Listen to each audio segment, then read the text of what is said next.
So hello and welcome to Mixologist. The place on the internet where the greasy carbs get a bit of a bath. Case in point, this Zenith VN carburetor that I've got in the shop. Obviously, in time-honored fashion, I kind of went on the internet. Probably had a bit too much Malbec, and this came on for a relatively low price, so therefore I said, yeah, nice one. Probably shouldn't have done that, but anyway, we are where we are. So therefore now I think I need to start the process of kind of rebuild for this unit. But first of all, let me kind of bring you around and show you what we're working with. Okay, so as you can see, I hope you can see it there on the screen, this is a Zenith VN, which is a slightly smaller one of the two. It's like a 30mm diameter unit, and as you can see, it's got a nice little kind of protective coat of grease. So anyway, so it means probably the aluminium kind of underneath there is going to be okay. Look at this. Look at how thick this is. This is disgusting. Anyway, but anyway, I have a feeling that this is going to clean out rather well. Because let's say, whilst this carb looks absolutely horrible, I mean, it does have the redeeming quality that is absolutely complete, and that is a winner.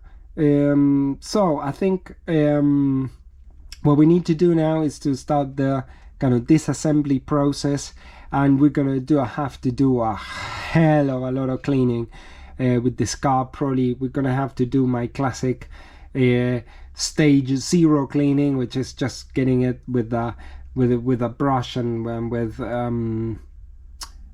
detergent, and then putting in all the ultrasonic and that kind of stuff. But anyway, let's start the disassembly process. Make sure that everything inside is complete, which I think it's going to be, because this cup doesn't seem that it has been open, so therefore I think it's going to be a winner. So let's start the disassembly process, and let's try and see if we can make this carb live again.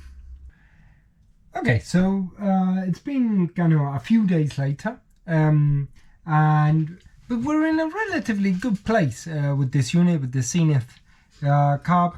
As I said at the beginning, at the introduction, the fact that this thing was so completely covered in like greasy grime actually turned out for the advantage of the unit. Why? Because it protected the unit from corrosion. So now I'm going to show you kind of where we're at what stage we're at in the build.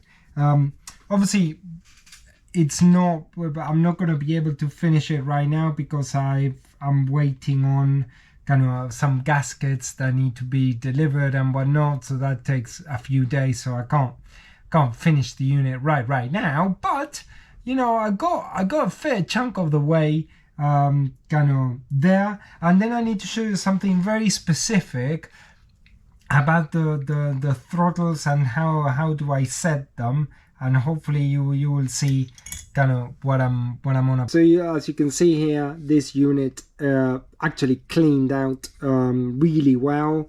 Again, all this corrosion, all this kind of grease was protecting it. So I've got the choke already done. Obviously this like metering block, if you want to call that, I call it metering block. I've cleaned absolutely everything, so this unit is ready to go. I'm just waiting for the gasket here, and we should be golden. The fuel bowl, look, it cleaned out rather nicely. There isn't any kind of detritus in there, and I've kind of redone the accelerator pump, so that's all golden. And also I cleaned the idle mixture screw, which you nearly couldn't see. It was so shocking. But anyway, so let's go through the main event here, which is the setup of the throttles. Now, as you can see, here's the unit that I'm going to be installing, and if you can see, I've got this the screws here, which actually they are from a Weber DCOE, And as you can see, I've done quite a lot of work on this unit. Why? Because if you look at it, this would have been, I mean, this is from a 33 VN, but it is exactly the same principle at work here. The standard kind of Zenith setup has quite big throttles here. You can see here the difference between this one and this one, here and here. So this stick out quite a lot from the shaft.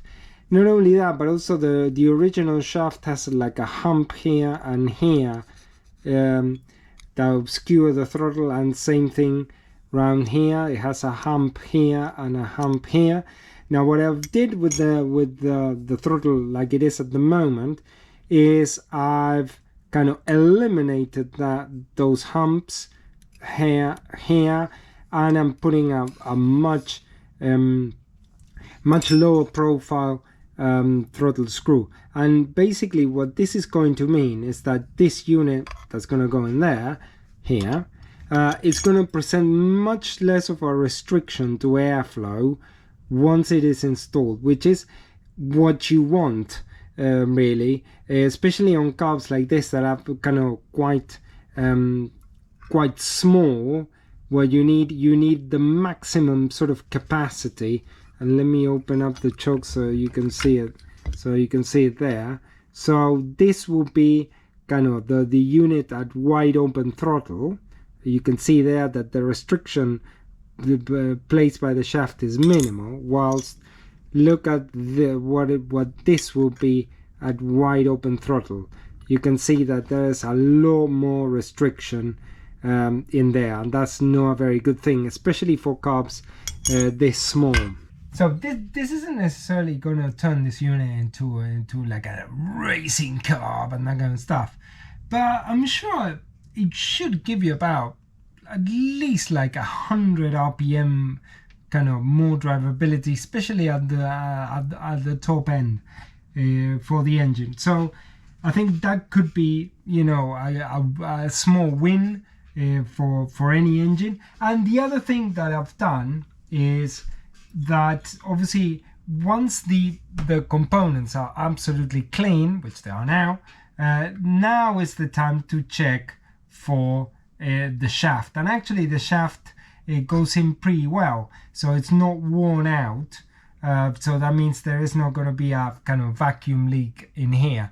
So now what I'm going to do is I'm going to kind of proceed, if you want, to start kind of assembling the throttle plates.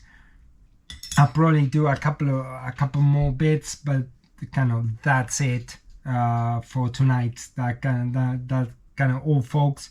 Until I get all the gaskets, I need to install them, and I'll show you how the gaskets are done, because on this unit the gaskets basically require you to put some rivets on. They are riveted on the gaskets, so therefore that can be a bit of a ball ache. But anyway, I'll show you that when I get to it. Okay, so let me just install the throttle, and I'll show you how the throttle fits in. Okay, so I wanted to show you kind of a couple of things in specific to this carb. First of all, to show you this lovely, I'll bring you closer. Look at this lovely thing from the Zenith Carburettor company. That you can send this thing to the Zenith Carburettor company for a leaflet on your carburetor. That's quite nice. And also this, which is original parts that I've done for this, which is the diaphragm, which had to be done completely. And as I said before, these things get this like rivets. That's how you kind of put the gaskets, and they hold them in place. Mainly because if you turn them like this, the gasket would fall off, but the rivets kind of keep them in place. So that's all good.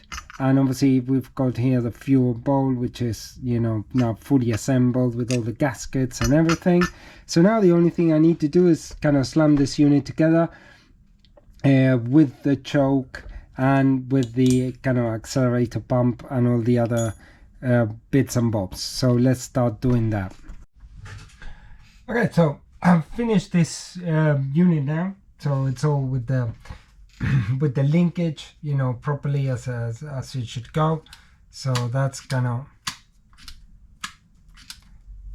how it should work. Obviously the choke actuates properly. There we go. Yeah, you can see it there. So yeah, so I think we're golden now with this unit. One thing that I probably need to show, obviously this car kind of has a linkage there, and there should be like an external return spring that goes with the linkage, because it does return, but a wide open throttle would need kind of a little return spring on the linkage. It's just that really. But other than that, this unit is absolutely golden. So I'm glad that I could, you know, rescue this unit and make it live again. So if you've got any questions, please put it down in the comments, and if not, I will see you in the next episode.